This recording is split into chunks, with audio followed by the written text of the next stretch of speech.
Welcome back to the Black Report, and today our Black History Spotlight shines on the king of pop. We all love this man. We're talking about Michael Jackson. Yes. When the news became public about the death of Michael Jackson on June 25th, 2009, 11 years ago, radio stations all around the world, including our station, CC 935 K-Day, social station Power 106, they had marathons playing Michael Jackson songs over and over again. Okay, he had become one of the most successful artists of our time. And we all agree with that, right? Absolutely. Yes. Now, Michael Jackson spent more than 40 of his 50 years as one of the most successful entertainers of our lifetime. Born August 29th, 1958 in Gary, Indiana, into a musical family which included the Jackson 5. Now, Jackson received numerous awards, including the World Music Award, Best-Selling Pop Artist of the Millennium, and the American Music Awards Artist of the Century. He was a double inductee to the Rock and Roll Hall of Fame, once as a member of the Jackson 5 in 1997 and as a solo artist in 2001. Now, Jackson's career is more alive than it has been in decades, earning more than $600 million from the proceeds from projects that include a new album, Escape, that debuted at number 2 on the charts, and the traveling Cirque du Soleil. Cirque du Soleil, baby. Cirque du Soleil show based on his songs. Now, Jackson is recognized as the most successful entertainer of a lifetime by Guinness World Records. Yes, he is. So, what were you guys doing the day Michael Jackson passed away? CC, where were you at? You know what? I was actually on my way to go work at the radio station, and I got the call, and I was so upset. I said, how dare you? That's a lie.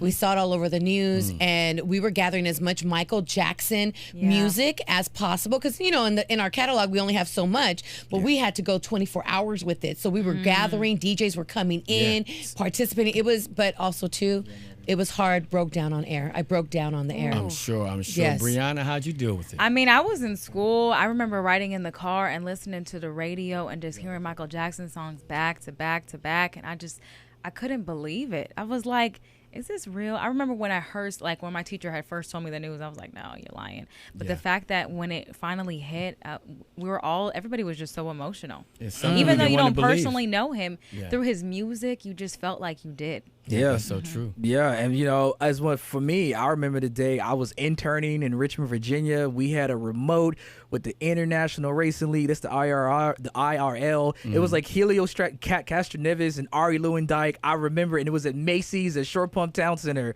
And this girl goes, you know, Michael Jackson died. And everyone was like, what? I mean, we still have flip phones at this time, though. Twitter wasn't around. It's like barely Facebook. And somebody posted it. MySpace. MySpace, Facebook. And we heard, it was like, there's no way. And then, you know, we confirmed it back at the station, and it was just, you just got numb. You couldn't believe it. Man, let me tell you something. Michael Jackson. I've been performing Michael Jackson since the age of 5. I was home alone at the time, and I broke down. I'm not going to lie. I mean, we're talking off the wall Michael Jackson, Thriller Michael Jackson. You know, sometimes crack jokes. You like the black Michael Jackson or the white Michael Jackson. You know what I'm saying? But this dude was so amazing, and the way he touched people. Look, my son is 7. He loves Michael Jackson.